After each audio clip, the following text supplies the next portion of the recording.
La Libreria delle Donne di Milano è entrata in contatto con l'associazione Talent des Femmes attraverso Odile Sankara. Sorella di Thomas Sankara, ex presidente del Burkina Faso, Odile è un'artista di teatro specializzata in narrazione. I suoi racconti sono in lingua francese, eppure conservano lo stile tradizionale africano, ovvero uniti a canti e balli.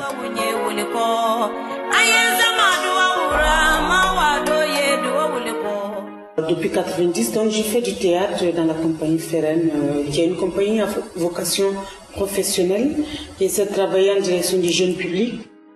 L'association Talent de Femmes, c'est une histoire entre des comédiennes à la base. Nous sommes toutes des comédiennes au départ. C'était pour changer le regard et la mentalité, les préjugés que les gens ont des femmes. C'est vraiment une rencontre des femmes, aussi bien du milieu rural, traditionnel, que les femmes en ville. Donc il y avait le regard des comédiennes que nous sommes, des vedettes de la chanson burkinabé, côté moderne, des femmes. Il y avait les femmes traditionnelles qui chantent, qui dansent. Ces femmes-là ne sont pas seulement des analphabètes, mais qu'elles ont une richesse.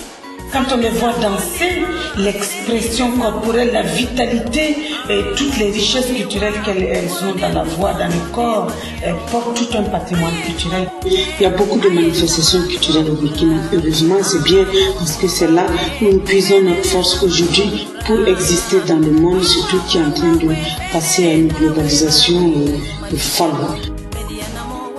La fête permet de donner la vie, donc le rire, la danse et la joie. Donc ça permet de donner la vie, de garder l'espoir de la vie.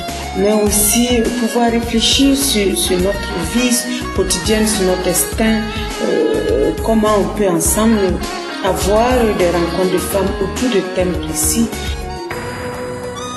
Queste donne unite pongono al centro della loro ricerca la libertà femminile. Ma sono iniziative queste che non possono essere sviluppate senza aiuti economici. Attraverso il premio Grazia Zerman si è potuto arrivare alla prima edizione del concorso Voix de Femmes, al quale hanno partecipato più di 200 ragazze del Burkina Faso.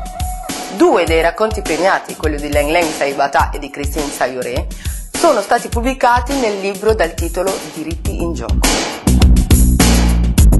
Le projet, c'était que les filles de niveau 4e, seconde et première puissent écrire sur la poésie et la nouvelle à leur choix. Et on a travaillé de concert avec les professeurs de français des établissements.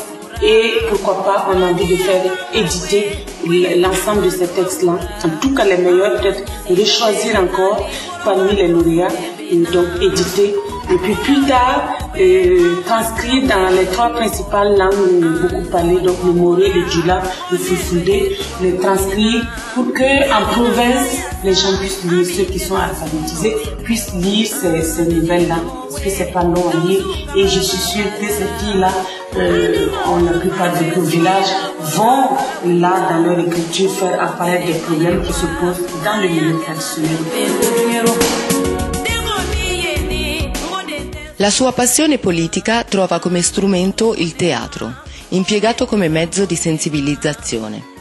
L'arte si trasforma dunque in una pratica tesa a valorizzare la donna attraverso la presa di coscienza femminile. Negli ultimi anni, la sua compagnia ha organizzato diversi spettacoli con lo scopo di promuovere la discussione e il confronto. In questa prospettiva nasce la relazione di scambio con la Libreria delle Donne di Milano.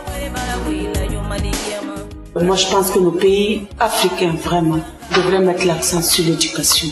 Que tout le monde puisse être scolarisé, alphabétisé s'il le faut, mais que les gens puissent pouvoir écrire, c'est important, parce que ça conduit après au savoir, à l'acquisition du savoir. Je peux lire après dans les livres, je peux comprendre le monde, et c'est important.